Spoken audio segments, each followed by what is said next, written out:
में जुल्म के खिलाफ इंसाफ पसंद हर आदमी को सामने आना होगा। बहुत बढ़िया। और ये मुसलमानों की लड़ाई सिर्फ नहीं है, अरे जिनका तो बनाने में कोई योगदान नहीं, बन गए मुल्क में हिसाब लेने आ रहे हो। हमारे अपने कर्ज है हमारी मिट्टी के साथ, तुम सुदखोर पनिये की तरह मत आओ। जनाब मनोज झा साहब के बाद प्रोग्राम चलता रहेगा।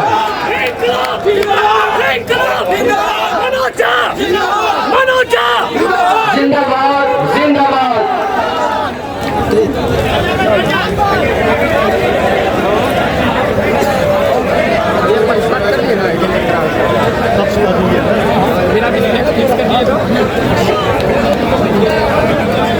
मिल जाएगा, हमसे ले लीजिए, नंबर ले लीजिए, अभी हमको लेने दीजिए।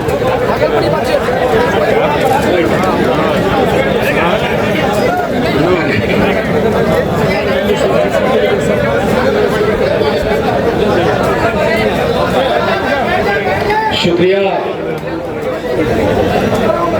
आप सभी साथियों, शुक्रिया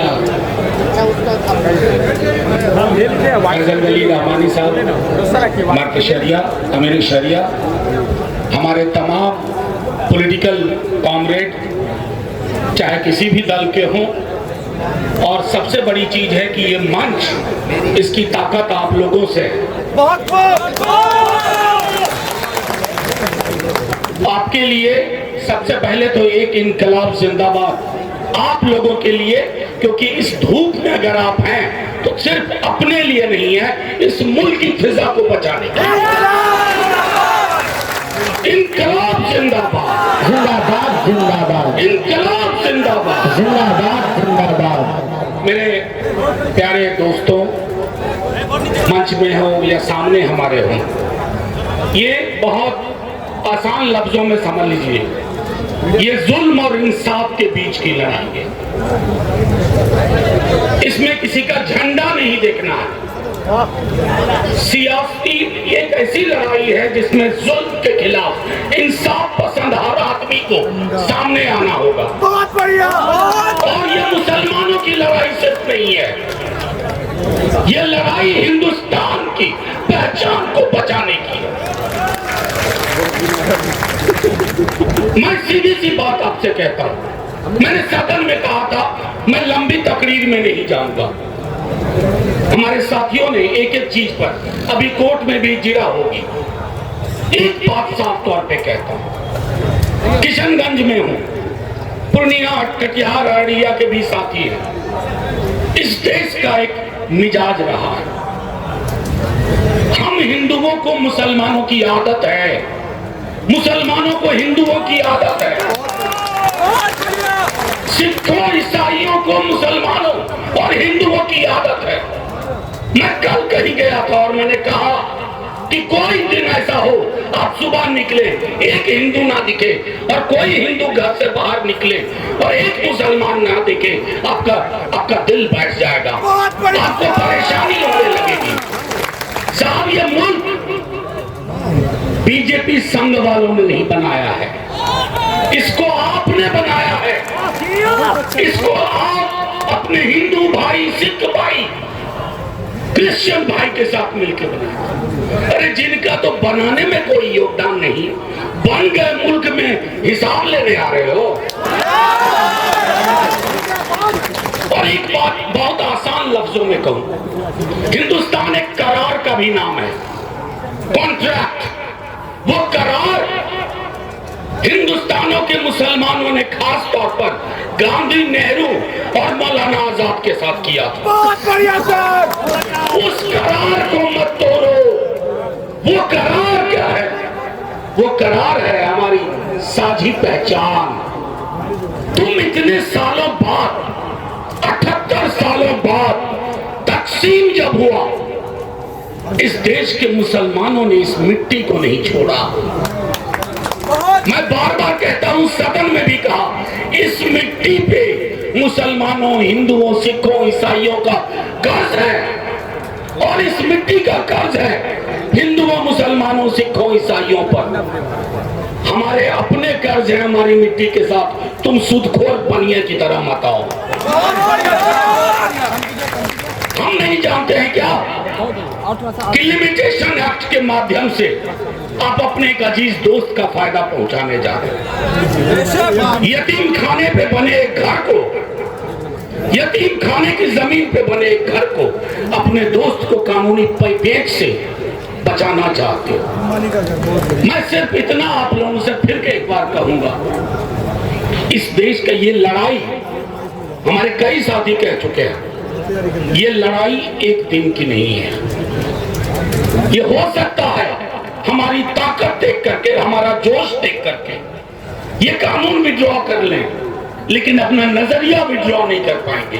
इनके नजरिए में नफरत है, इनके नजरिए में नफरत है। ये नफरत की सियासत करते हैं, लेकिन नफरत की सियासत के खरीदार अब कम होते जा रहे हैं। 35% आपको वोट मिलता है, 65% नहीं मिलता है।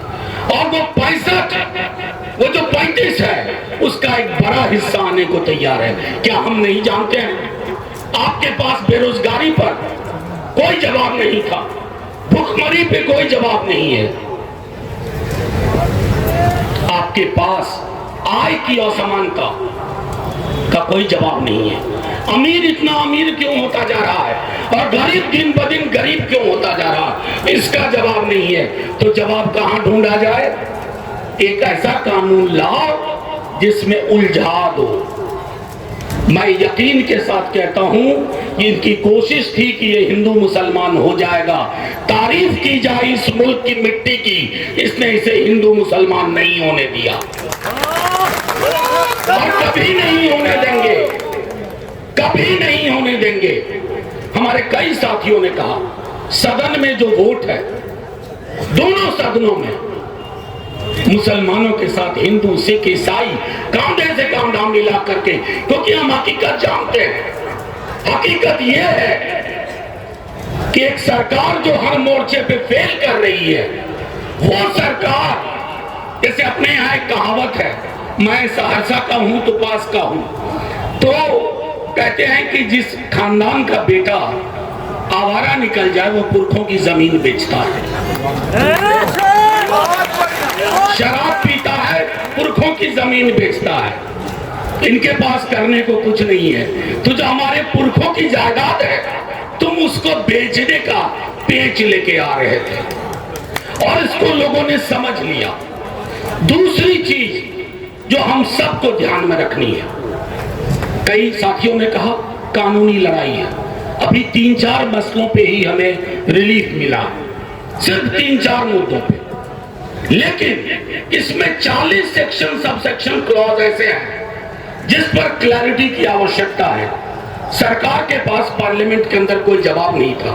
हमारे एक मुजाहिद साहब ने बहुत तफसील से कहा, इतना जवाब नहीं था कि मैंने एक हंसते हुए एक बात कही थी, आपके सामने भी रख रहा हूं। हम सब ने ईदगाह कहानी प्रेमचंद की पढ़ी, उसमें हामिद चिमटा खरीदता है अपनी दादी अमीना के लिए, जिनकी उंगलियां जल जाती थी रोटी सेकने में, चूल्हे का जमाना था।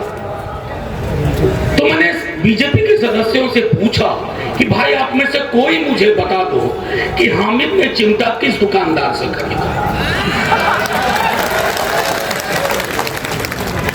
हामिद ने चिमटा हरखुद्दीन से खरीदा या हरिंदर से खरीदा तो नहीं मालूम। अरे ये देश है, हामिद चिमटा खरीदते हुए दुकानदार का नाम नहीं दिखता है और तुम दुकानदार का नाम बताना चाहते हो कि हिंदू है तो यहां से खरीदो, मुसलमान है तो यहां से खरीदो। मैं तो किशनगंज की मिट्टी को देख रहा हूं, फर्क करना मुश्किल है कौन हिंदू कौन मुसलमान। इस मिट्टी की आन बान शान, मैं बार बार एक बात दोहरा रहा हूं, ये लड़ाई एक दिन की नहीं है। मैं सियासी तकरीर नहीं करना चाहता, मैं ये नहीं कहना चाहता कि हमने ये पहले किया हमने ये बाद में किया, कोई नहीं। जब तूफान आता है ना तो पसमानदा घर पसमानदा नहीं दिखता है, ये तूफान का वक्त है। वो पॉलिटिकल पार्टी का झंडा नहीं देखेगा। तूफान के वक्त में एक ही रास्ता है, हाथ पकड़ो हाथ मिलाओ, हाथ पकड़ो हाथ मिलाओ और फिर लड़ाई को आगे ले चलेंगे। मैं एक बात जरूर कहूंगा, आप सबको पता भी होगा, फिर भी दोहरा देता हूं एक आखिरी चीज। ज्यादा वक्त न लेते हुए कहूंगा कि जिस दिन ये बिल लोकसभा में था उसी रात लालू जी हॉस्पिटल में एडमिट हो। मैं आपको बता नहीं सकता, जो व्यक्ति बहुत कमजोर थे उस वक्त, हर मिनट ये देख रहे थे कि कौन बोल रहा है, सरकार क्या कह रही है। और वही हाल नेता प्रतिपक्ष तेजस्वी जी का था। हम हार गए। उतना वोट, हमारी 85 की स्ट्रेंथ थी राज्यसभा में, हमें 98 वोट आए। 98 जो राज्यसभा के हिसाब से बहुत बड़ा नंबर है। वो नंबर हिंदुस्तानियों को बचाने का नंबर, वो हिंदुस्तानियत को बचाने का नंबर है। उस नंबर में हाथ मिले हुए हैं सबके, उसको तुम बीच में तोड़ने की कोशिश मत करो। हम हारे, फौरन कोर्ट में पहुंचे और कोर्ट के खिलाफ तुम आंदोलन चला रहे हो। यानी तुम क्या चाहते हो? जो तुम चाहो वो हो, ये कतई नहीं होगा। मैंने कहा था कि एक करार था इस देश के मुसलमानों का, गांधी, नेहरू, आजाद के वोट से। और हमें एक दूसरे को देखने की आदत है। वो आदतें जो कोई बदलवाने की कोशिश करेगा, क्योंकि तख्त को ताबूत होते हुए देर नहीं लगती। ये ध्यान रहे, जिसके जहन में तख्त और तख्त का अहंकार, घमंड घुस गया, वो तख्त से ताबूत में कब तब्दील हो जाए पता नहीं चलता। ये हम कहना चाहते हैं। साहब आपने ताकत नहीं देखी है। कई दोस्तों ने कहा सीए एनआरसी लाए, हमने विरोध किया, तुमने उसको अभी ठंडे बस्ते में रखा हुआ है। असल में आपने ये सोचा था कि मुसलमानों को टारगेट करो तो बाकी की 80-85% आबादी परमानेंट जेब में आ जाएगी। भाई झगड़े हमारे देश में पहले भी हुआ करते थे, मैं इससे नहीं कहूंगा, झगड़े होते थे, लेकिन सुलह हमारा डिफॉल्ट टेम्पलेट था। बैठ के बात करके सुलह करने की हमारी आदत थी। हमारी आदतें बदलने की कोशिश मत करो। हम साथ बैठेंगे, सुलह में रहेंगे, अमन में रहेंगे, जस्टिस के लिए लड़ेंगे। मैंने कहा शुरुआत में, इंसाफ और जुल्म की लड़ाई है, इसमें कोई एक झंडा नहीं है। मुझे बेहद खुशी है कि वक्फ प्रोटेक्शन एक्ट का मूवमेंट के तहत ये पूरा का पूरा, हम में से अलग अलग पॉलिटिकल पार्टी से लोग आए। मुजाहिद साहब ने अपनी जिंदगी के 15 बरस जिस पॉलिटिकल पार्टी को दिए, कल ठोकर मार दी, इधर आ गए। ये हमारे जितने विधायक हैं वो सिर्फ इसलिए नहीं आहत हैं कि ये मुसलमानों का नुकसान करेगा, ये हिंदुस्तानियत का नुकसान करेगा, हमारी पहचान का नुकसान करेगा। तुम हमारी जमीन जायदाद को औने पौने दाम में छीन करके हमें हाशिए पे धकेलना चाहते हो, ये नहीं होगा। और आखिर में मैं एक बात कह के खत्म करता हूँ, थोड़े पेशेंस की जरूरत होगी, हमारे आपके खून और पसीने दोनों की जरूरत होगी, इसमें सब्र की जरूरत होगी। सब्र को अपना हासिल रखिए। इस पे बहुत रहनुमा आएंगे या रहनुमा का ढोंग करेंगे, उन ढोंगियों को भी पहचानिए। रहनुमाई तब होती है जब सीने पे गोली खाने को भी तैयार रहो अगर वो मौका आ जाए। मैं किसी प्रतिरोध को, क्योंकि गांधी जी हमारे पास एक हथियार देके गए, सत्याग्रह, और अम्बेडकर साहब, बाबा साहब एक हथियार देके गए हैं, लीगल पिटीशन। हम दोनों का इस्तेमाल करेंगे, अम्बेडकरवादी पिटीशन, गांधीवादी सत्याग्रह, और दोनों चीजें साथ साथ चलेंगी, संसद में भी और सड़क पर भी।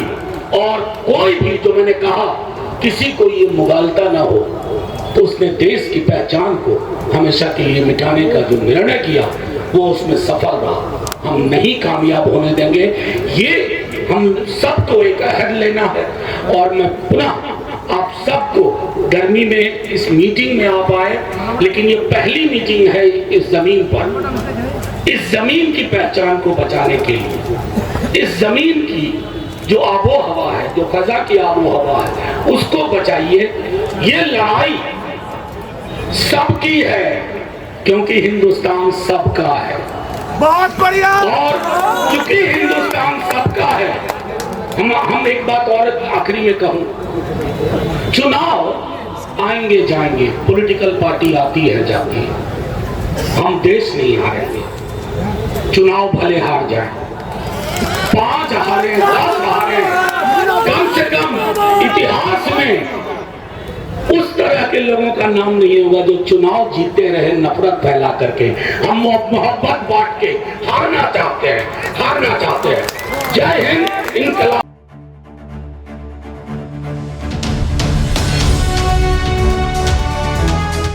ट्रू रिपोर्ट्स, सच आप तक।